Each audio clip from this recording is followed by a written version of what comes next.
Hello everyone. In my today's podcast, I will be having a detailed analysis and discussion of the first book of Savitri written by Sri Aurobindo. Savitri is symbolic of the true wife's devotion and power, unflinching devotion even to overcome the greatest of evils. Death and Satyavan is truth. Beauty, love, and power, allied to truth, can dare anything, achieve anything. Since Aurobindo's yoga was a world transforming yoga, since it assumed the possibility of mind being transformed into supermind, limited self divided earth nature being transcended by supernature, and earth life by the life divine. He chose as the fit symbol, hero and heroine of his epic, of the evolving soul, the immaculate Satyavan and Savitri, names already familiar to each one of us, and charged with untold significance by association with the ancient Hindu scriptures and epics. A brief analysis of the poem may now be attempted. Cantos 1 and 2 of Book 1, the Book of Beginnings, plunge in the mediaris and open on the day when Satyavan must die. Already 12 passionate months since the marriage of Savitri and Satyavan are over and the fatal day has dawned. But it is also the symbol dawn of a new epoch in cosmic history. There is thus double time in Savitri. Although in the legend the poem comprises the events of a single day, in temporal terms, in the symbol, all time and all eternity are involved in the spiritual action. Like the double time, there is double action also. On the material plane, the poem begins on the day Satyavan is fated to die, and the poem ends with the resolution of the crisis. In other words, the discomfiture of Yam, the Lord of Death, and the return of Satyavan to life. On the spiritual plane too, the poem plunges into the middle of things, the fateful hour in human history, when the Asuric creation, shall we say, the atomic bomb, threatens the world and all the great achievements of the race with total annihilation. Having reached the present crucial moment in the adventure of evolution, is there to be an advance or only a relapse, a retreat, a slipping into the yawn or yearning abyss of extinction?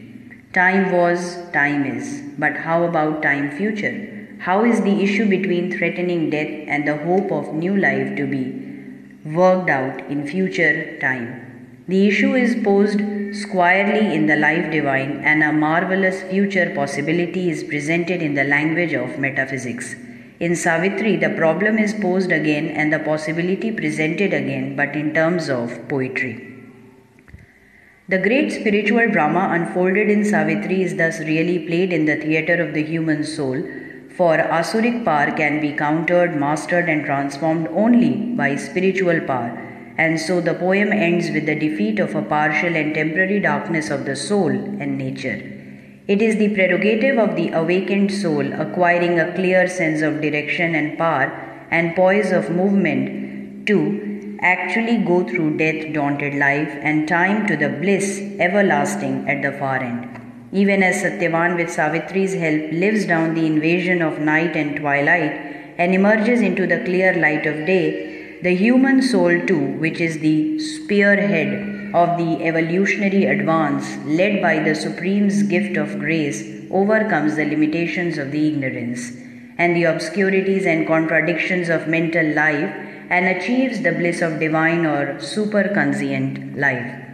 The day has dawned as other days to all except Savitri. Only she knows the struggle ahead. The battle must be fought and won before the following dawn. Satyavan's impending death is but a link in an endless chain of thwarted purposings in this foul and flawed earth, and it is the burden of Savitri's destiny to wrestle with the shadow and confront the riddle of man's birth and life's brief struggle in dumb matter's night.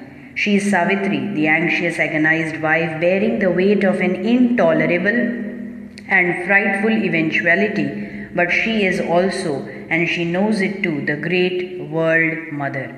The human and the divine are locked in her, an intimate, ineffable embrace. Hence, she faces the future with surface anxiety and also with a deep quietude and self mastery. How does it happen that a mere girl has become thus the vessel of the immortal spirit? The answer is elaborated in the 3 remaining cantos of Book 1 and the whole of Book 2, the Book of the Travelers of the World, and Book 3, the Book of the Divine Mother. In the Mahabharata story, King Ashwapati, being childless, undergoes austerities till he is promised a daughter. But in time, Aurobindonian version, Ashwapati is no mere childless king desiring increase. He is rather, in the writings of A.B. Purani, the aspiring human soul down the millenniums of evolution in the search for the truth of himself, of the world, and of God. Ashwapati is really what Homo sapiens is after all the countless ages of evolution, and what he helps to be in the highest flights of his imaginative strivings, and in his noblest aspirations and speculations. And so Ashwapati's yoga truly becomes an epic climb of the human soul in its journey from the inconscient to the very gates of the superconscient. Canto 3 begins succinctly. A world's desire compelled her mortal birth. Ashwapati, being both himself and the world, and his prolonged tap, having for its aim not his own salvation alone, nor that particularly, but rather the releasing of humanity and the world from the revolving chariot wheel of frustration, and taking them to the far heights of the life divine. If Ashwapati's aspiration, Savitri is both the response and the resulting transformation. At once the individual transformation of an elected person and the promise of the total transformation of earth and earth nature. Ashwapati maintains throughout the position of the witness. Savitri carries out the divine dynamics. Ashwapati sees the vision of the supreme. Savitri brings down the fire. And both Ashwapati and Savitri, in their aspiration and transforming spiritual action, strive not for themselves alone, but for all, for a general liberation, a universal realization, and a splendorous new creation. What is so striking about this epic is its sheer sweep, its amazing modernity, its pervasive mystical quality, and its singular poetic power. Sri Aurobindo has imposed his empire on all knowledges and spiritual disciplines, and it is not surprising that we catch echoes that become new voices or mark parallels that merge in the womb of truth at infinity's distance. The 3 parts of Savitri are respectively the Aurobindonian version of the Divine Comedy, Paradise Lost and Paradise Regained. Wide comprehension is the distinguishing mark of all epics, and in Savitri, this comprehension is seen in its encyclopedic grasp of the totality of human experience and knowledge, ranging from the intuitions of the Vedic rishis to the scientific discoveries and inventions of our own day.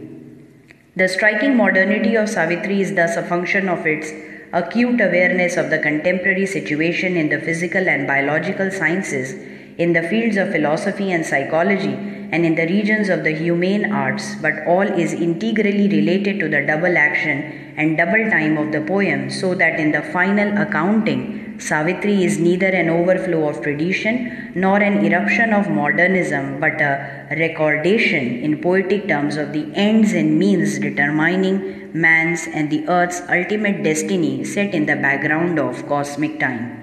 In a sense, Savitri is the life divine turned into poetry, even as the Divine Comedy is Catholic theology and the philosophy of St. Thomas Aquinas given a poetic body.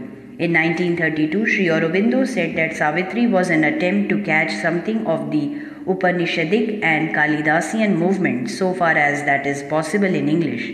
The iambic blank verse of Savitri dispenses with the complicated structure of the Miltonic blank verse paragraph, and rather builds each line itself as a sparkling and almost self-sufficient unity, like a series of bricks piled one above the other to rear a gigantic building. Even so, as the Poetry Review remarked, in total impact, Sri Aurobindo's blank verse is Miltonic.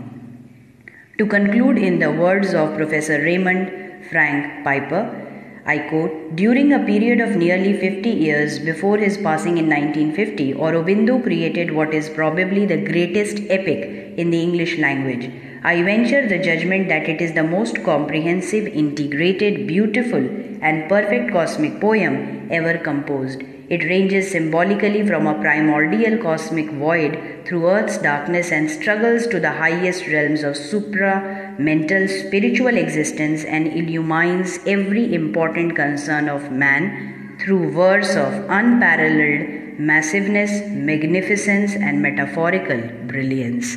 Savitri is perhaps the most powerful artwork and artistic work in the world for expanding man's mind towards the absolute. Unquote.